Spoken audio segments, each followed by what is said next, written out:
Giving is a highly valued act in our culture. We give throughout the holiday season, drop change in the bucket, add a couple dollars at checkout to donate to the foundation, consciously shop brands that give back. We know these brands because huge swaths of ad budgets are dedicated to making the brand's charitable works known.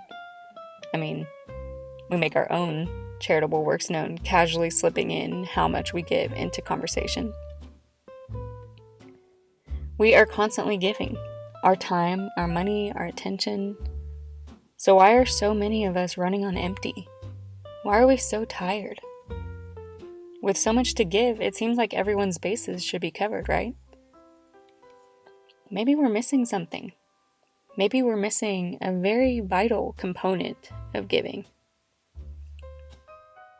You could draw this analogy in so many places, but I'm currently watching snow fall from the sky while impatiently waiting for spring, so I'm going to talk about peaches. Peaches are a summer fruit here in Texas. To me, peaches mean washing off hot, sticky juice by jumping into the pool. Peach cobbler, 4th of July, sunshine.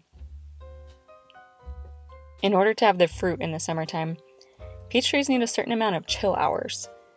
Peach trees rest in the winter, completely soaking in the cold in order to become literally fruitful at a later date.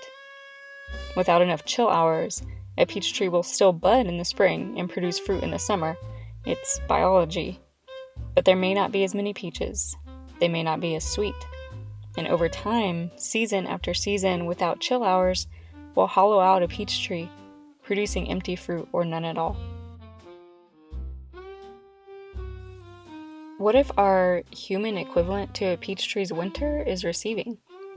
And we're trying to skip out on winter. We're trying to give without allowing ourselves to receive. What if all of this giving that we're doing is having a much smaller impact than it could because no one is receiving it? We're all pouring out of half-empty cups to cups that are tipped over, not able to catch what we're pouring anyway. To give us all a little credit, sometimes receiving isn't easy. It feels like we've been trained out of it, taught to never be on the receiving end. It's uncomfortable to sit through winter, allowing yourself to be dormant. We don't want to be perceived as weak or greedy. We're afraid to be judged or misunderstood. Being in need of help has become shameful and embarrassing. But if we look to the vast majority of cultures around the world, even going back just a couple of generations in our own Western culture, help is abundant, without stipulation, without judgment, without shame. It just is.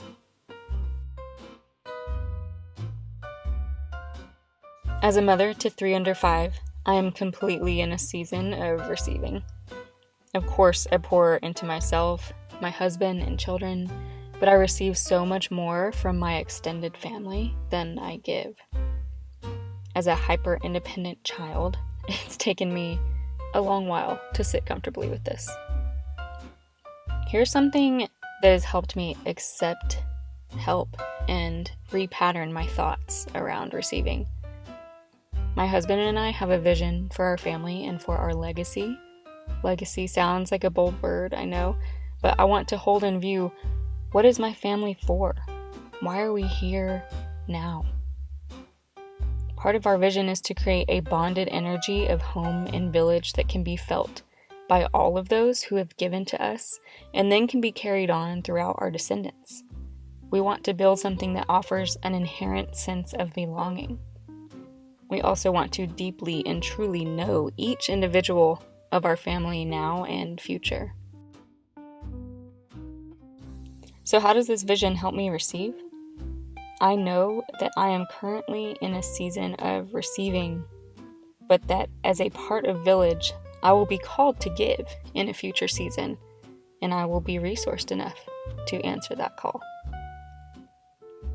I don't necessarily view this as direct compensation, but more so something like Charles Eisenstein's gift economy. In his book, Sacred Economics, Charles Eisenstein's concept of a gift economy is rooted in the idea that wealth and value are best circulated through giving, rather than transactional exchange. And side note, I think it's worth it to recognize when gifts are conditional and transactional. You might not want to receive gifts with that energy, but that is completely up to you. I want nothing more than to take care of the people who have supported my little family unit, allowed my nervous system to heal. And I also want to give the love and support and energy that I have received on to others and to future generations of my family.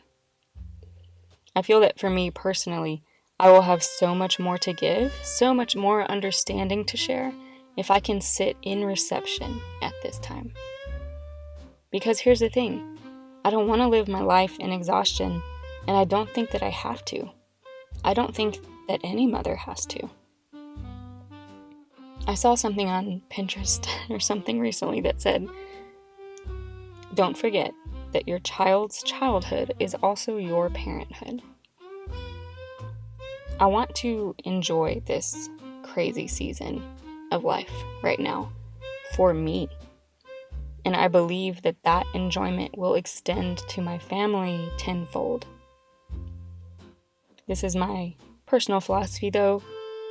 It all comes back to the decisions that I make, that you make, and our willingness to hold responsibility for those decisions.